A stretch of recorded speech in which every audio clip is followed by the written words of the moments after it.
Good morning once again. Now we start from the Alauddin Khilji's campaign into South India. So last day we learned about the Grayson town and the expansion of Delhi and hinterland Grayson lands, okay, and the region of Alauddin Khilji and Tughlaq. Now we'll move in next one. So you can see the picture of Delhi, yeah, the masjid, okay.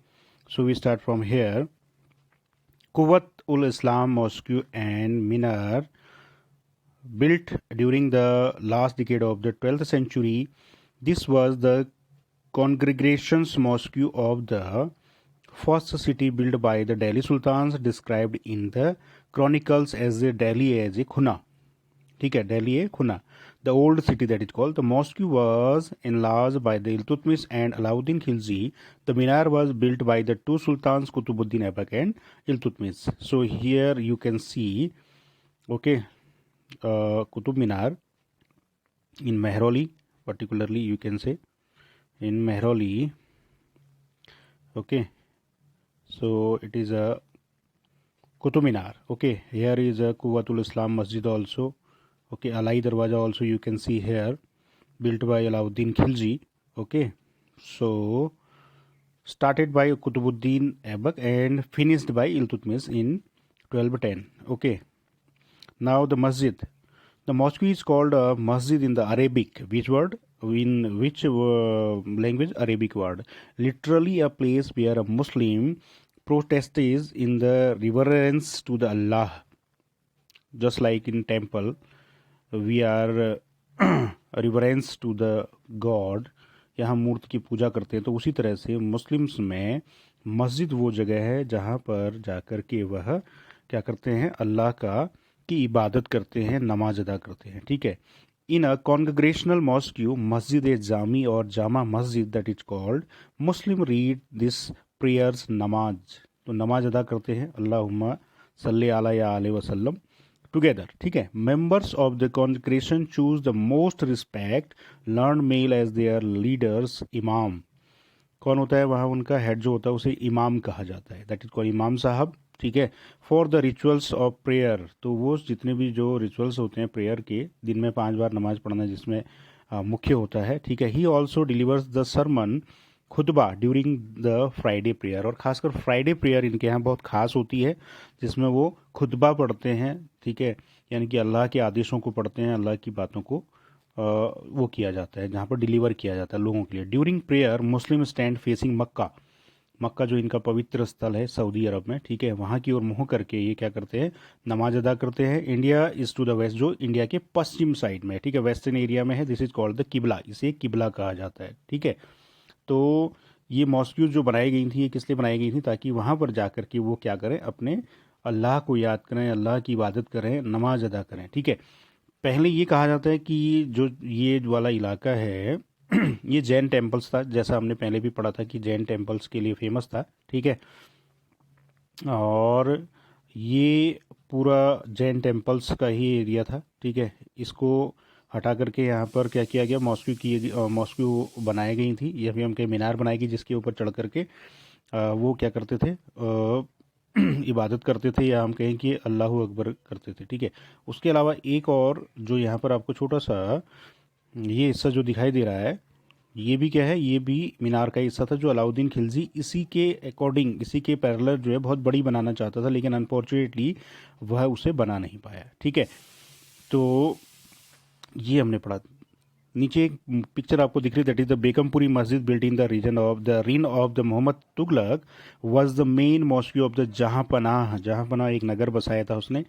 The century of the world, जिसको century of the world कहा गया है. ठीक है. His new capital in Delhi, Delhi में उसकी capital थी. सीरी जैसे अलाउद्दीन खिलजी ने बसाया, शाहजहांबाद जैसे शाहजहां ने बसाया, वैसे ही दौलताबाद भी हालांकि पहले से बसा हुआ है, उस वहाँ पर कैपिटल चेंज की थी मोहम्मद बिन तुगलक के द्वारा. लेकिन जो जहांपनाह है, तुगलकाबाद है, ये सिटी को स्टैब्लिश करने का काम किसने किया, तुगलक्स ने किया था. ठीक है. तो we learn here in the Quwwatul Islam, Quwwat al Islam, ul भी पढ़ते हैं, अल भी पढ़ते हैं, ठीक है। तो हमने पढ़ा मस्जिद के बारे में। Now we learn about the Delhi sultans built several mosques in the cities all over the subcontinent, पूरे सब कॉन्टिनेंट में, ठीक है। पूरी दुनिया में सबसे ज़्यादा मॉस्क्यू अगर कहीं है तो वो इंडिया में है, ठीक है। In all over the subcontinent these demonstrated their claims to the protesters of Islam and Muslims. ये किस लिए बनाए जाते थे? ताकि वो अल्लाह को ये बता, अल्लाह का प्रचार करने के लिए कह सकते हैं, या फिर अल्लाह की बात को लोगों तक पहुंचाने के लिए। Mosque also help to create the sense of the community of believers, ताकि लोगों का विश्वास बना रहे उस पर, ठीक है। तो इसलिए ये सभी बिल्डिंग्स को वहाँ पर बनाया गया था। ये है Moth ki Masjid, built by in the reign of the Sikandar Lodi by his minister, ठीक है। मोट की मस्जिद ये है आगरा में, कह सकते हैं हम इसको। सिकंदर लोधी ने इसको इस्टेब्लिश किया था 1503 के बाद का टाइम किसका आता है? सिकंदर लोधी का आता है। Next one, who shared a belief system and a code of the conduct. It was necessary to reinforce the idea of the community because Muslim came from a variety of backgrounds, अलग अलग background से आते थे, ठीक है। इसलिए उनमें code of conduct जो था वो सही था। अगर आप देख रहे हैं मॉस्क्यू ऑफ द जामी कमाली built in the late 1520s, यानी कि ये भी 1520s के बाद बनाई गई है, तो इट मीन्स इब्राहिम लोदी का टाइम पीरियड था वो, ठीक है। और ये जाली जैसी आप कुछ देख रहे हैं तो ये उसका मुख्य हिस्सा हुआ करता था, ठीक।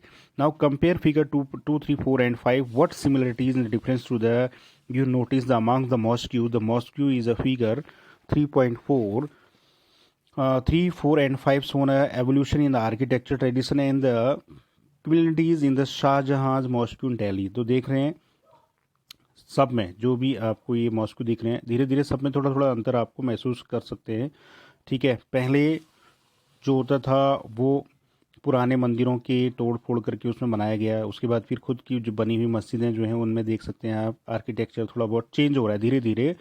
शाहजहाँ के समय आते आते इसमें बहुत चेंजेस होने लगे थे, और इसमें इंडिया की जो आर्किटेक्चर है उसको भी उन्होंने क्या कर दिया था, पार्टिसिपेट कर दिया था। ये हम पढ़ेंगे चैप्टर नंबर 5 में, ठीक है। Now a closer look administration and the consolidation under the Khiljis and Tughlaqs. Tughlaq के समय, खिलजी के समय में एडमिनिस्ट्रेशन कैसा था, ठीक है।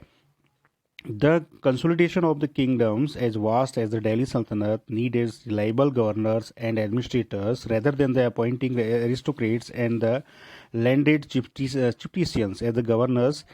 The early Delhi Sultans, especially Iltutmish, favored this special slave pursuit for the military services called Bandagan in the Persian. तो इनका जो सिस्टम था, इन्होंने क्या किया कि इनके पास रिलायबल गवर्नर्स होने चाहिए थे, क्योंकि इनका एरिया धीरे धीरे बढ़ रहा था, ग्रेसन टाउन से बढ़ करके ये किंगडम की ओर बढ़ रहे थे। तो इनके पास इनके रिलायबल गवर्नर्स होने चाहिए थे जो कि इनके ऊपर जो कि हमेशा इनके लिए क्या करें, इनकी सेवा में तत्पर रहें, और जो भी वो बात कहें उसको काटे नहीं, उसके बातों को फॉलोअर्स, यानी कि उसके फॉलोअर्स अच्छे होने चाहिए। तो इसके लिए इन्होंने क्या किया था कि मिलिट्री सर्विस में ऐसे लोगों को रखा था कि जो दोनों काम कर सके, जो एडमिनिस्ट्रेशन को भी संभाल सके। तो उनको क्या कहा जाता था, बंदगान कहते थे। किस लैंग्वेज में? Persian language. ध्यान से सुनना, पर्शियन लैंग्वेज जो फारसी भाषा जो थी, ठीक है, फारसी नॉट पारसी, फारसी जो भाषा थी उसमें उसे बंदगान कहा जाता था, यानी कि सेवक, सर्वेंट्स, ठीक है। They were careful trained and man some of the most important political offices in the kingdom. वो इतने ट्रेंड होते थे कि जब चाहे वो आर्मी में भी, आर्मी के हिस्से भी बन सकते थे, ऑफिसेज में जाकर के ऑफिसर का हिस्सा भी बन सकते, यानी कि सभी, यानी कि वो क्या होते थे, हरफन मौला होते थे, ठीक है। And since they were totally dependent upon their master, और ऐसा बनाया जाता था कि उनको कि वो पूरी तरह से किस पर डिपेंड हो, अपने मास्टर पर डिपेंडेंट हो, यानी कि वह अलग रह करके कोई ऐसा काम नहीं कर सकते। The sultan could not trust and rarely upon them, और कुड ट्रस्ट, और सुल्तान का ट्रस्ट उस पर हमेशा बना रहता था, ठीक है।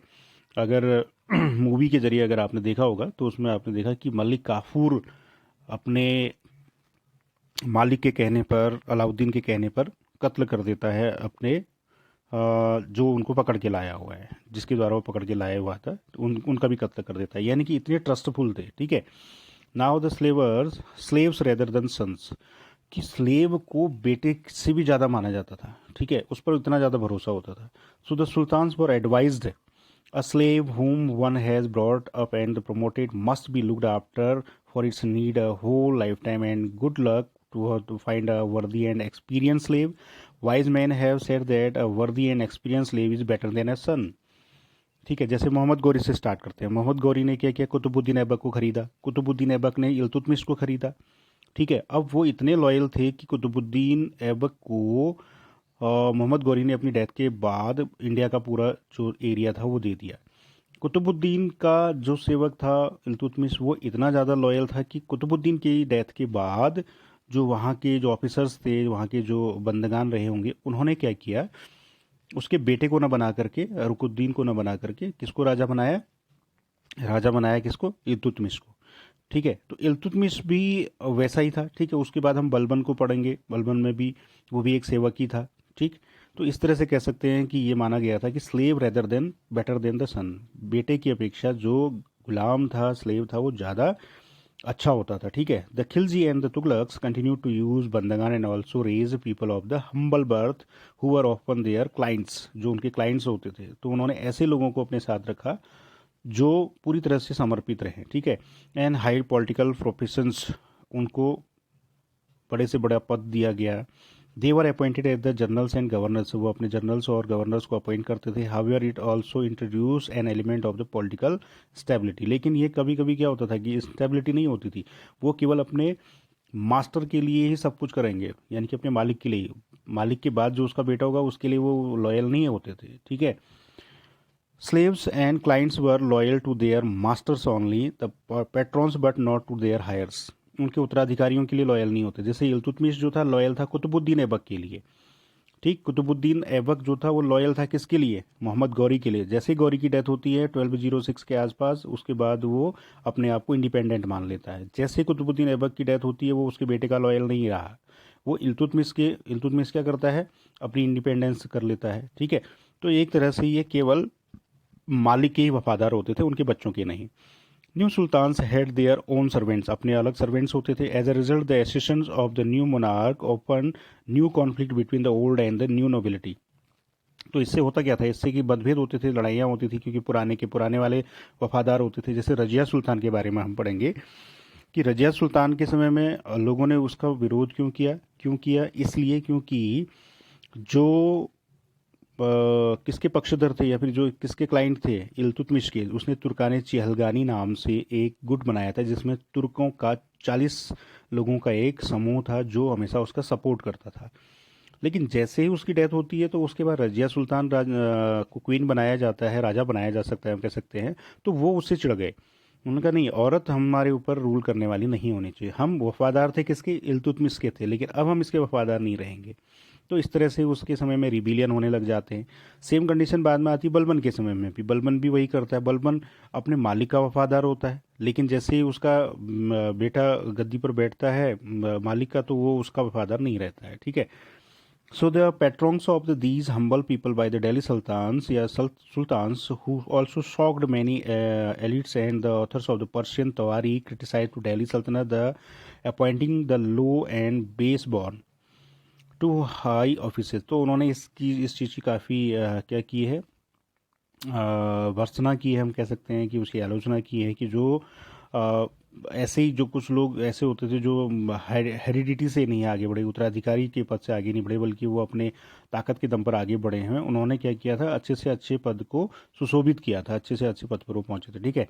तो now official of the sultan Mahmud, जैसे हम बात करेंगे इसमें, sultan Mahmud Tughlaq appointed Aziz Khumar wine distiller, Firoz Hajjam barber and Manka, Tabak, a cook and 2 gardeners, Ladda and Pira to high administrative post. तो ऐसे लोगों को उन्होंने क्या किया था, जैसे वाइन एक डिटेलर था या डिस्टिलर था, शराब का व्यापारी था। एक फिरोज हज्जाम था, बारबर था, उसको भी उन्होंने बड़े पद पर पहुंचाया। ठीक है। कुक था एक आदमी, मंग का तबका। ठीक है। और गार्डनर्स थे 2 अलग अलग, लद्दाख और पीरा, इनको भी बड़ी बड़ी पोजीशन दी गई थी। क्योंकि ये होता था कि बड़े ऑफिसेज में या फिर बड़े रैंक पर केवल वही लोग होते थे जो दरबारी होंगे या फिर जो ख़ानदानी होंगे, एक तरह से कह सकते हैं कि जिनका प्रोफेशन हमेशा से ही उसी में रहा। उनके पिताजी पीएम रहे थे या उनके फादर पीएम रहे होंगे, फादर सीएम रहे होंगे, गवर्नर रहे होंगे, लेकिन उन्होंने इस लीग से हट करके लोगों को, यानी कि एलिजिबिलिटी के आधार पर उनको जगह दी, भले ही वो प्रोफेशन में कुछ भी रहे हों। So now the Ziauddin Barani Mid 14th century chronicle reported their appointments as a sign of the Sultan's loss of political judgment and his incapacity to rule. तो जियाउद्दीन बर्नी कहता है कि वो कैपेसिटी उसके पास नहीं थी या फिर वो इस लायक नहीं था कि वह रूल कर सके, क्योंकि रूलर्स को क्या होना चाहिए, उसने इतनी लो तरीके से नहीं सोचना चाहिए कि उसके जो एडमिनिस्ट्रेटर होंगे अब वह हजाम होंगे या कुक होंगे, ठीक है. So what do you think about Barani criticize the sultan. तो बर्नी ने, जियाउद्दीन बर्नी ने कुछ इस तरह की क्रिटिसाइज की हुई है, ठीक है. Now we learn in next video. Okay.